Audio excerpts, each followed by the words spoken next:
Hey everyone, and a massive welcome to the ANSYS Meshing Masterclass, brought to you by CFD Land. I'm Kiavash, and I am super excited to kick off this journey with you. This entire course is designed to take you from a beginner to a confident ANSYS Meshing user.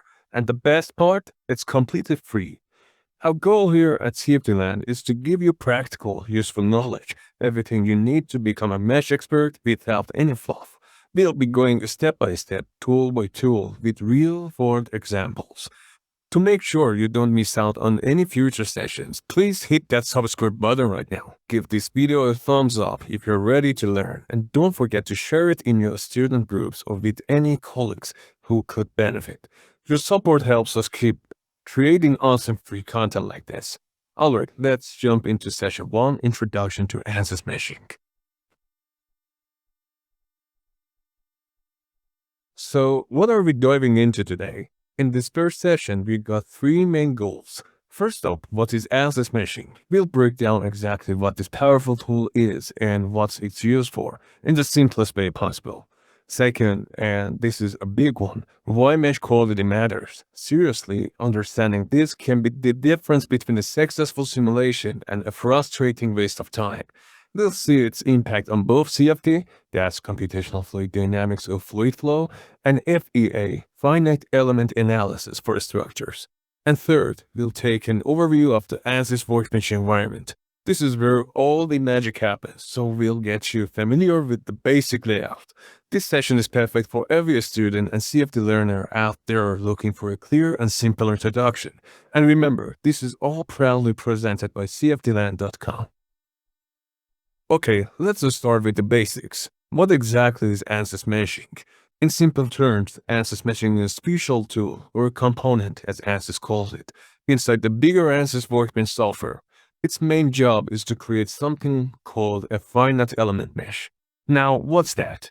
Imagine you have a 3D model of something you want to analyze, say how air flows over a car or how a bracket bends under load. The computer can't just understand that smooth shape directly. So ANSYS Meshing cleverly chops up that complex geometry into many smaller, simpler pieces. These pieces are your elements, and the collection of all these elements is your mesh. This mesh is essential for all sorts of simulations. CFD, or computational fluid dynamics, which is all about simulating fluid flows like air, water, or even oil. FEA, or finite element analysis, which is used for structural simulations like stress, strain, or deformation in solid objects, and even multiphysics simulations where you might be looking at how fluids in a structure interact or how heat affects a material. So think of ANSYS Meshing as the bridge that turns your design into something the computer can actually analyze.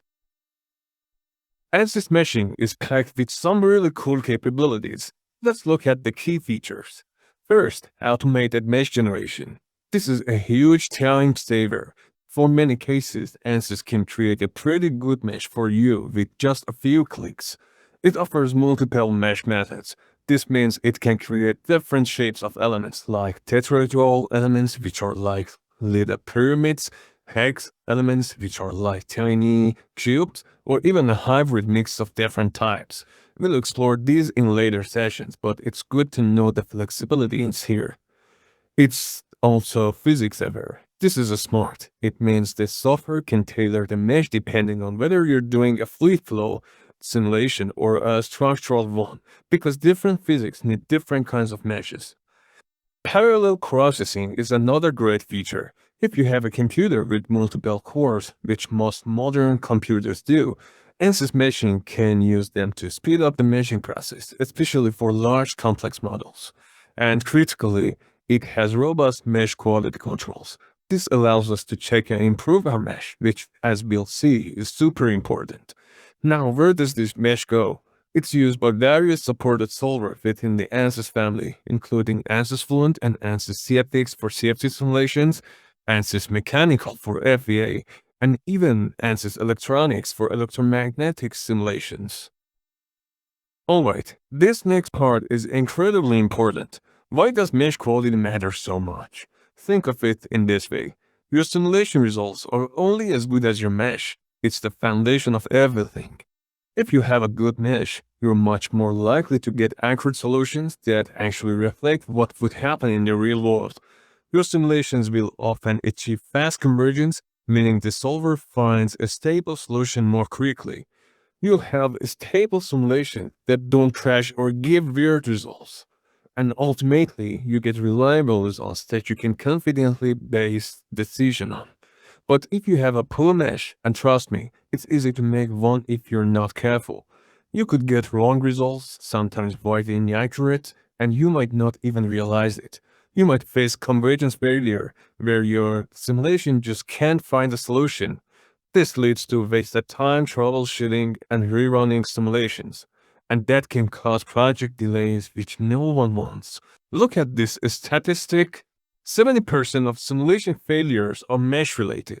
That's huge. It really shows why spending a bit of extra time getting your mesh right is so critical. Very well, we've established why mesh quality is a huge deal, but how do we actually measure if a mesh is good or not? Well, ANSYS gives us several key quality metrics. Think of this as a report card for a mesh. For today's overview, we're going to touch on three of the most common ones you'll be looking at constantly: skewness, orthogonal quality, and aspect ratio. So what do these fancy words mean? First up, skewness. In simple terms, skewness tells us how squished or lopsided a mesh cells are compared to a perfect ideal shape. For example, an ideal triangle in 2D is equilateral, and an ideal quad is perfectly square. If our cells get too distorted, like a very long, thin triangle, that's high skewness, and it can really mess up our calculations. We want cells that are as nicely shaped as possible. Next, we have orthogonal quality. This is especially important for how accurately the solver calculates things flowing between cells. It basically checks if the lines connecting cell centers are nicely perpendicular to the faces they cross. If they are very angled, that's low orthogonal quality, and it can lead to errors and make it harder for your simulation to converge or find a stable solution. And finally, aspect ratio. This one is pretty straightforward. It's the ratio of the longest side of a cell to its shortest side. Imagine a rectangle. If it's almost a square, the aspect ratio is close to 1, which is great. But if it's super long and skinny, like a needle, it has a high aspect ratio, while sometimes high aspect ratio cells are needed, like in boundary layers. In general, extreme values can cause problems with accuracy and stability. These three metrics gives us a really good picture of our mesh health. In the next slide, we'll look at what numbers we're actually aiming for. Okay, so we know what the skewness, orthogonal quality, and aspect ratio are. Now let's look at the actual numbers, the good, the bad, and the ugly. And what happens if we ignore them? This table here is your cheat sheet. Let's break it down. For skewness, good. We're aiming for values less than 0.4, ideally even lower, like below 0.25 for many CFD cases. Poor. If you see values greater than 0.95, that's a big red flag. Your results are likely to be inaccurate. Impact. High skewness directly impacts the accuracy of your solution. Next, orthogonal quality, sometimes just called orthogonality. Good, we want this to be greater than 0.7. The closer to 1, the better. Poor, values less than 0.1 are very problematic. Impact. Poor orthogonality mainly affects convergence. Your simulation might struggle to solve or even fail completely. Then aspect ratio. Good. For general purpose meshing, an aspect ratio less than 5 to 1 is a good target. Poor ratios greater than 100 to 1 can cause issues though. As I mentioned, sometimes high aspect ratios are intentionally used in very specific regions like boundary layers. And its impact? Very high aspect ratios can affect solution stability and accuracy. And you'll see another important one here, y plus, what it is. This is a non-dimensional number crucial for CFD, especially when you're trying to accurately model what's happening right near a wall, that bound layer we talked about. Good. The good y plus value actually depends on the turbulence model you're using in your CFD simulation.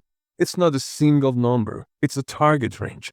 For some models, you want Y plus around 1. For others, it might be between 30 and 300. Core, if your Y plus is off target for your chosen model, your prediction of things like drag or heat transfer near the wall will be wrong. Impact, getting Y plus right is critical for wall accuracy in CFD. We'll dedicate a whole session to Y plus later in the course because it's so important. So here's a quick tip, and it's a golden one. Always check these mesh metrics before you hit that solve button. It'll save you a ton of headaches and wasted time. This table will be your best friend as you start meshing. We'll keep referring back to these metrics throughout the course as we build different types of meshes. Up next, let's take a tour of the ANSYS Workbench and the meshing interface itself. Very well. So this is the Workbench workspace, and in here we've got a toolbox which gives us access to different modules provided by ANSYS. So on top you would see the fluid flow with the fluent solver. The point is that in the initial step, as always, we need to design the geometry using different tools like the discovery or a space claim or design modeler software. And then we are going to use ANSYS Meshing by double-clicking the mesh and actually generate a structured or unstructured grid over a model, or after labeling the boundaries. So you've got access to the same thing as an independent component if you just scroll down, and you would see the mesh module down here. So the point is that I want to open ANSYS Meshing to just have a quick overview over different parts of our actually software. And here is the actually ANSYS Meshing workspace, but exactly in a black theme. You may have the pre-default one, so you would see this screen in somehow a white color. So we can divide the actually workspace into different groups. First and foremost, it's the outline tree that you can see on the left side. It is called the outline, and this gives us access to geometry and also the mesh settings and mesh controls. So this is kind of like a roadmap through our mesh generation. And the second part below the outline is the details box that you can see in here.